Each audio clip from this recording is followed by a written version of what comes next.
1. The unseen spectator, Sarah, remembered the breakup being clean, or as clean as breakups get. Mark had seemed to accept it, albeit reluctantly. They dated for a year, and she simply felt it wasn't right. What followed, however, was anything but clean. It started subtly. A new comment on an old, forgotten social media photo, usually from an account she didn't recognize, but with oddly specific details.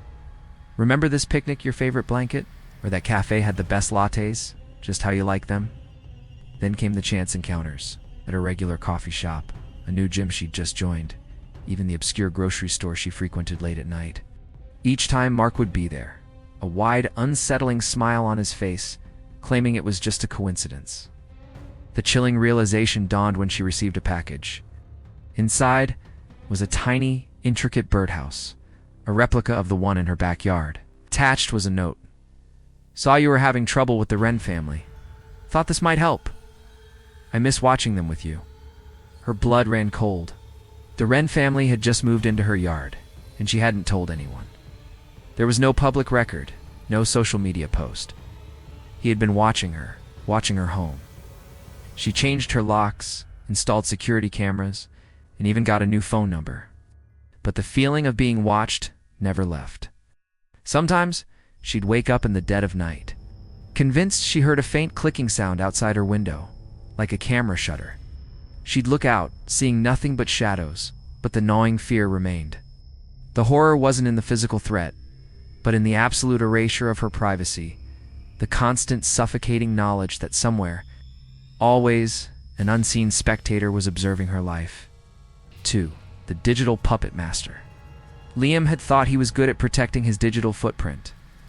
After a particularly messy breakup with Clara, who had a history of being obsessive, he'd changed all his passwords, tightened privacy settings, and even deleted old accounts.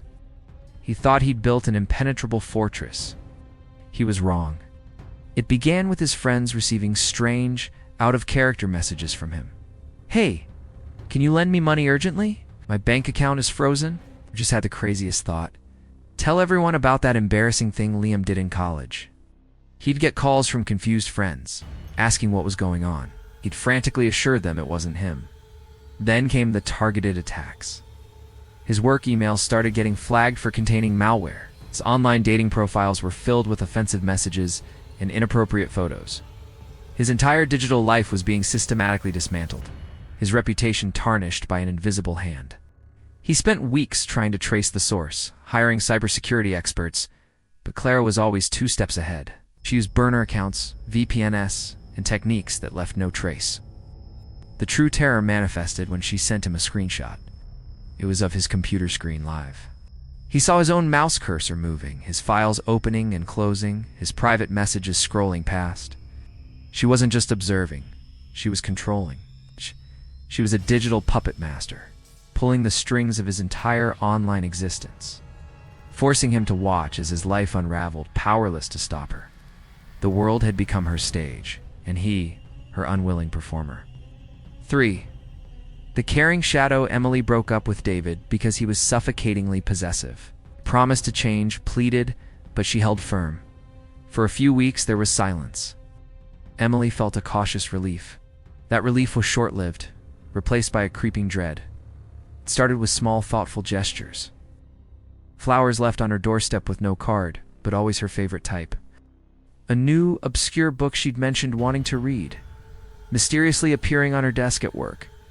At first, she dismissed them as random acts of kindness, or perhaps from a secret admirer. Then the coincidences began. Car would develop a flat tire, only for David to appear moments later, just passing by, ready to help. She'd get stuck in traffic, and he'd call. Hey, I just saw on the news there's a huge jam on your route. Thought you'd want to know. He always seemed to know her movements, her daily struggles, and appeared as the benevolent rescuer. The horror escalated when she started dating someone new. David didn't lash out. Instead, he started leaving items from her new boyfriend. A lost wallet. A forgotten jacket. On her porch, meticulously cleaned and folded. He wasn't threatening. He was demonstrating an unfathomable level of access and knowledge about her life. A constant, chilling reminder that he was always near. Always watching, always a step ahead. He wasn't a monster in the shadows. Z was a caring shadow, ensuring she knew he was everywhere. A phantom limb of her life that she could never truly sever.